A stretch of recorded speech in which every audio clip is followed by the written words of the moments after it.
Hey everybody, this is the GameWisp Weekly Podcast. This is episode 17, and today is Thursday? Thursday. May 7th, 2015. Welcome to the podcast. If this is your first time tuning in, and you don't know, my name is Eli, this is Michael, What's this up? is Andrew. How's it going? What we do is we talk about topics affecting gaming video and the gaming video industry in general, and also streamers, etc., all that fun stuff. How we do this, Andrew keeps us on point with some topics, things we're going to talk about. Yes. Yep. I don't know what they are. I don't care what they are. I just have strong opinions about everything. Right. And, Michael's going to say some stuff too, but whatever. Anyway, get us started, Mr. Winans. I don't think I actually do a very good job of keeping us on point. You don't. Truthfully. You don't. He facilitates our I chaos. facilitate the beginning of every discussion. It's good. Sure. All right, so today we have a few things. None of them. Well, who knows? Wait. So I lied. One, I cut you off. Two, I did glance at the show notes. There seems to be an overarching theme. Mm-hmm. What is that theme? That theme is. I don't actually know. I do this whether or not there's an overarching theme. Right. It's just fun to troll it. So, all right, what are we talking about? We're talking about. I don't think We're talking about no YouTube. YouTube's. Got it. There's two of them Specifically, now. apparently, Big news. There was a split. Specifically, apparently YouTube is teaming up with DreamWorks Animation and AwesomenessTV Well, great. to make YouTuber movies. Awesome. And so we've seen a couple of YouTuber movies come out recently. Angry Video Game Nerd had a movie. But now DreamWorks is involved. DreamWorks, of course, bought AwesomenessTV not long ago. And so they decided to do what they do best and make feature-length films that will debut on YouTube. Awesome. Yes. A couple of them are coming out soon. Expelled and Smosh the movie. Ooh.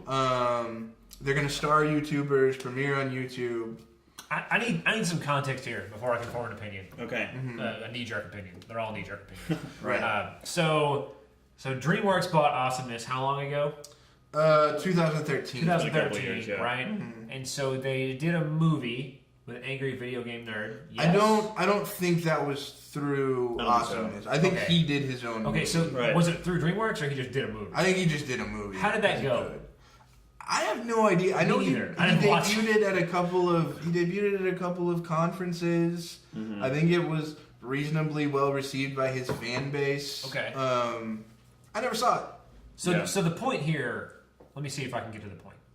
Is it to reach a wide, huge audience with wide engrossing entertainment, or is it to sort of capitalize on some YouTubers' fan base?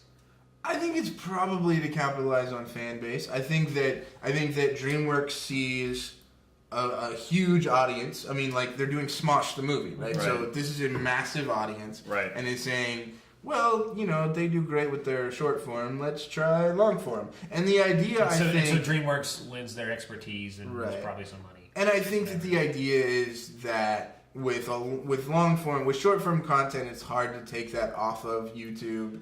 Right. To elsewhere. Mm-hmm. With long form, they can do things like release on YouTube, but then also put it on Netflix and also debut it in theaters if they want to. Put it on DVDs and sell it. Right, sell it on DVDs. Yes. I mean, so I think that they're kind of taking a traditional media approach, and they understand that a traditional media approach doesn't really apply to what people do on a daily basis on YouTube. I guess it's.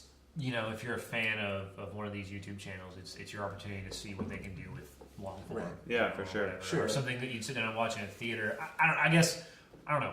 What's your prediction here? Is this going to be? I think. I'm skeptical. Well, I think if it's going to work, AwesomenessTV is a great partner to do it, because not just DreamWorks is great and they know how to make a movie. AwesomenessTV, they are amazing or awesome at just making content like that in a shorter form. So AwesomenessTV has worked with Nickelodeon to make TV content. They've done a lot of things with I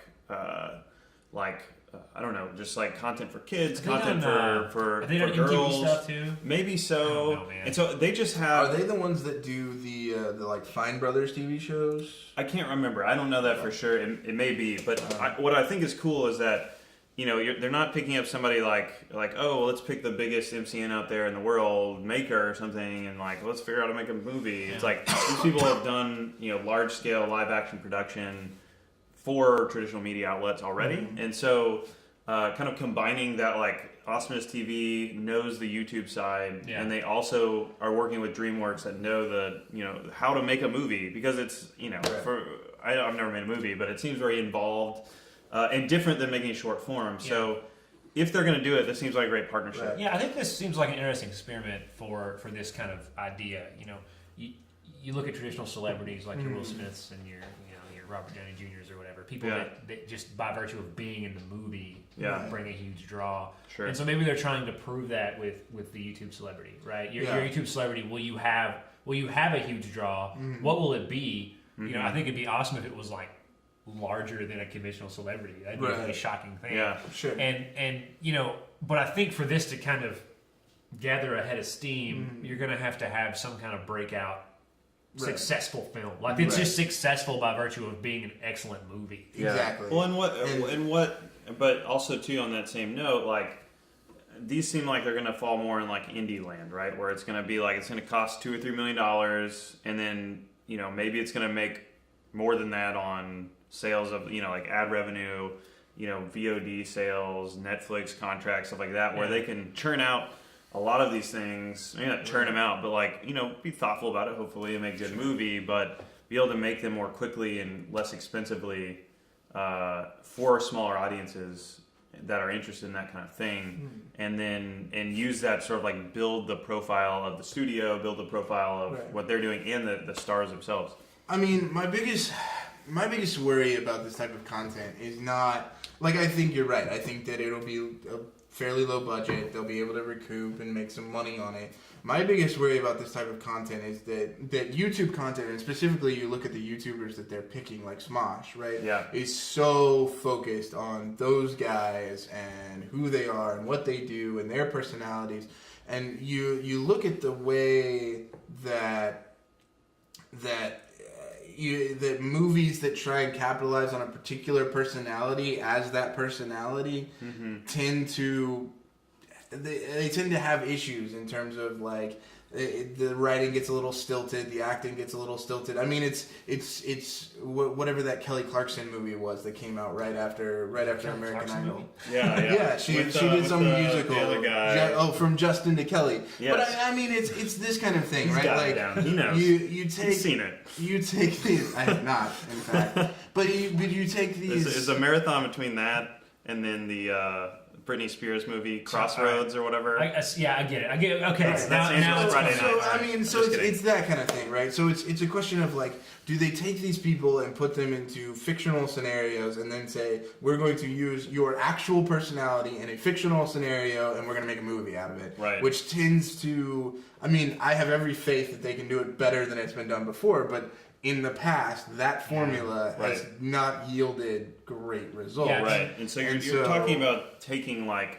this rings of taking like an SNL person and turning it into a full movie, and that only works some of the time. Sure. Right.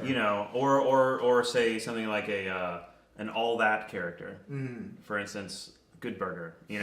Like that works so well. I love that movie, but like you think about like some of the most successful SNL movies. I can't name you the most successful, but there's been some where they take a character and like do a full length thing, and it's like, oh, this character, like I can tolerate them for like an hour and a half, versus like I don't know, like MacGruber, like that did not work out, or like there's a full length Night at the Roxbury, right? Yeah. I don't think I can tolerate that for I don't know if I haven't seen that, but and I think that's gonna be the interesting thing, like. Can you tolerate that particular like YouTuber's personality if it's just about them for a long period of time? Right. Some of these people optimize for short term, short skits and short only so much screaming into a camera that you can take until it becomes annoying. Or pranking or I hope that my hope is that we see the YouTube personalities themselves take this as an opportunity to kind of elevate, right? We've leaned on Rooster Teeth so many times for examples on this podcast. Sure.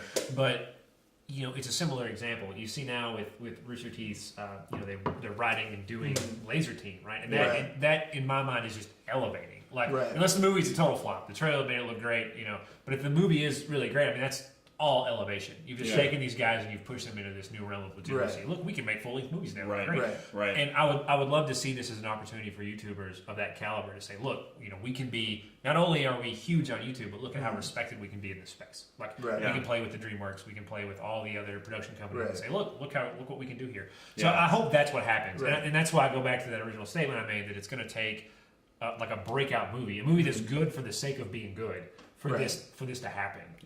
You look at like what's a good example? Guardians of the Galaxy, right? Basically had a no-name cast. There was no huge draw there, and it was still one of like the most highly grossing Marvel movies. It's like, oh, that's the formula. That's how we do it. And so I hope we get to that in this kind of space. Like, it's not just an enormous flop or a cash grab for a personality. For sure. You see these people be elevated. I hope that happens. To get off the topic of, okay, here's big people and they're getting all these opportunities. Like, what does something like this mean for all the other YouTube channels in the world? Is it just another goal to aspire to? Is the legitimacy good? I don't know. I mean, I think that YouTube content generally is a different thing. So I think like we were saying, like movies, I think are going to be specialized. I think they're going to be specialized for certain channels, for certain personalities, and that may not always be the biggest, right? There's a channel called I think it's called Worry Lasky, and I probably mispronounced that. How dare you. But these guys make like live action video game trailers. They made one for Tetris that is freaking amazing. If they took those concepts and like built them out into films, right? Not like Pixel, but like, but took some of these concepts that they have, some of these trailers that they've built, and made full-length films. I think they would be awesome. And I would go watch them. And they're a channel it's around 100,000 subscribers ish. They put out videos every so often because the production values are so high. Right. So I think that there are smaller channels that can take advantage of this kind of a format, but I don't think that's most YouTubers, and I don't think it should be most YouTubers, right? Most of these people should focus on what they do because they do it well and they do it successfully, and there are ways to continue to create a career around it. So I don't know. I think it's cool for some people. I think it's So I think it's a distraction for others. Sounds like a mixed bag. That's where we're at here. And I think it's good for the platform. Like the health of YouTube as a platform is good for everybody who's at YouTube. Like they continue to raise their profile. I think they have more room to grow as far as like advertisers putting more money into different verticals, and like YouTube's not done. Like they're on top, but they're like still innovating, which is cool. They're being pushed from other sides, which is neat. And so I think when you see, we've talked about before in the podcast, Facebook is going to do video things, and like Raptor has their little video thing, and like with YouTube going like, look, we're partnering with DreamWorks and AwesomenessTV to make full-length feature films with our content creators. And to me, that also just throws like into the face of these other platforms. It's like, that's cute. Like we were there in 2005. There's something you can't do right now. That's nice. Like y'all keep building your own video platform, and you get some views and stuff. But we're gonna go make some money, and we're gonna go make stars out of these people. I think that only helps people. Like viewers come to YouTube and not go like, oh, I'm gonna go watch videos somewhere else. So. I don't know, but I agree. Like, it's not something that's really been done before, so we'll see how it turns out. No, I think it'll be interesting. It'll be interesting to see what happens. I think that they're in a period of time where it could really take off, or it could be really bad, depending on these first few movies. My gut says it's going to be bad. I don't have any factual evidence to fall back on, but I'm feeling nervous about it.